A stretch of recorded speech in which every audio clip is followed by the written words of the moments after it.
আসসালামু আলাইকুম দর্শক, আপনাদের দেখাচ্ছি সেই খান জাহান আলী মাজারের প্রথম গেট। চলেন আপনারা ভিতরে যে কিছু দৃশ্য আপনাদের মাঝে তুলে ধরবো এবং আপনাদের বিভিন্ন ধরনের ফুটেজ তুলে ধরবো, যা দেখলে আপনারা হয়তো অবাক হবেন।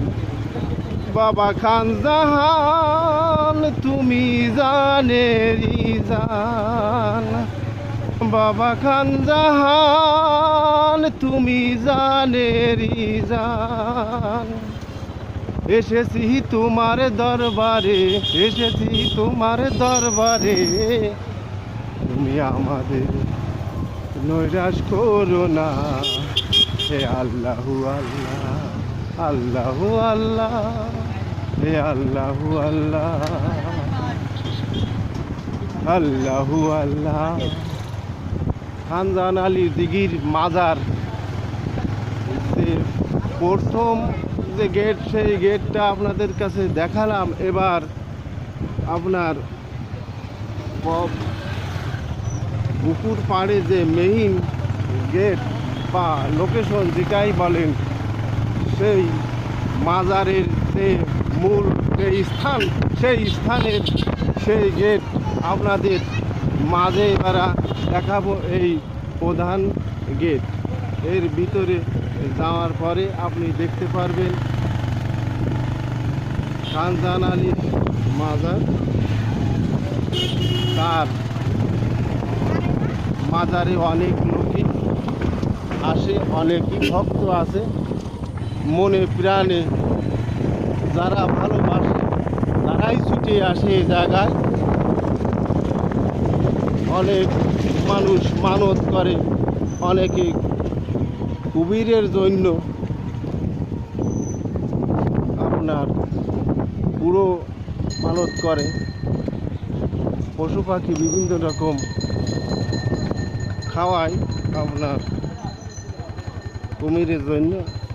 মাজারের যে প্রধান যে গেট, সেই গেটের ভিতরে ঢুকে আপনাদের দেখাতেছি কত মানুষ যন্ত্রণায় আছে, তবুও মানুষ চাচ্ছে যে তার দরবারে এসে মুক্তি পায়।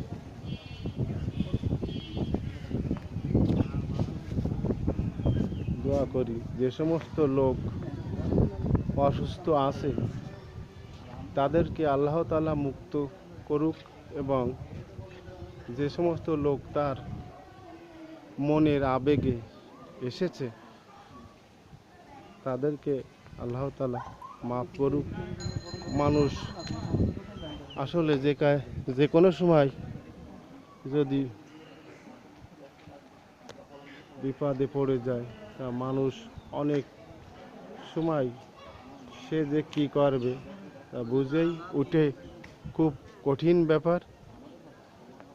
যাই হোক, আপনাদের এবার 60 গম্বুজের যে মাজারের পরে যে বেশি আকর্ষণ, সে আকর্ষণ হলো পুকুর। দেখেন মানুষ পুকুরের কাছে আছে, মানুষ কেউ ছবি তুলতেছে, কেউ বাচ্চাদেরকে নিয়ে এসেছে, কেউ পুকুরে গোসল করে।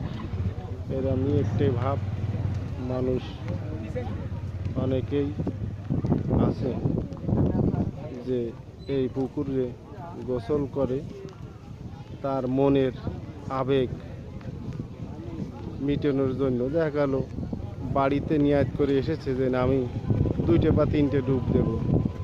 এগুলো হলো তার মনের বিশ্বাস এবং ভক্তি।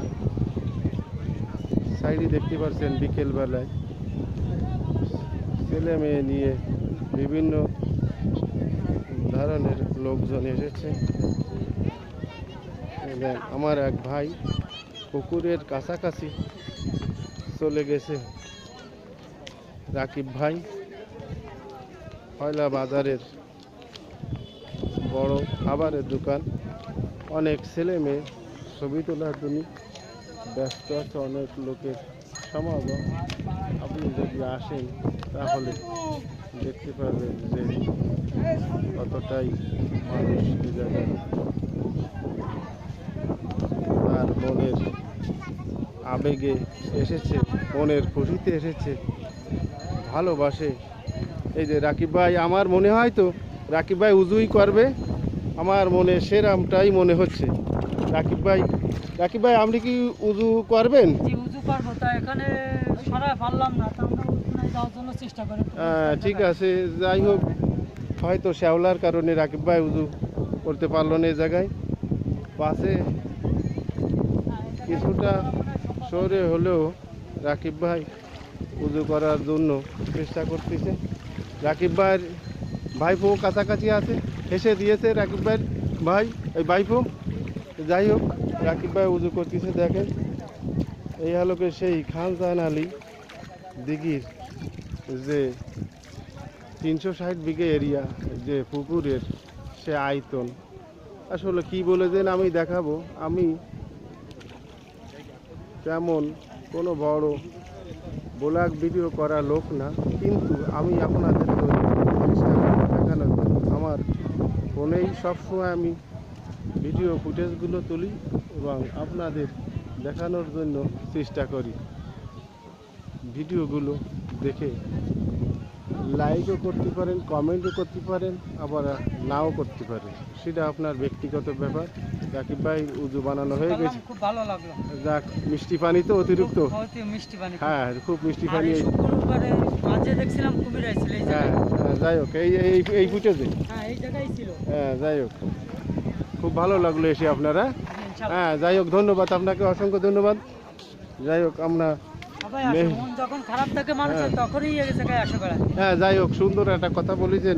মানুষ যদি কিনা তার অস্বস্তি বোধ করে আসলে, তাহলে যে কোনো সময় এটা ভালো ফুটেজে যদি যায়, তাহলে মানুষের মনের ভাব পরিবর্তন আমার মনে হয়। যেমন আমার কখনো যদি ভালো না লাগে, আমি বাড়ির পাশে চন্দ্রমহল ইকো পার্ক আছে, ও জায়গায় যে নিরিবিলি নির্জনে যে বসি, তখন আমার কাছে ভালো লাগে। ভাই, আপনার এই জায়গায় এসে কি এরকম কিছু অনুভূতি হচ্ছে? অবশ্যই, আমি কোনো কিছু হলে, সমস্যা হলে ঘুরে আসি, যেন মাজার থেকে বেড়ায় আসি, কোনো নাই, এমনি শুক্রবারে সময় নিয়েই আসি।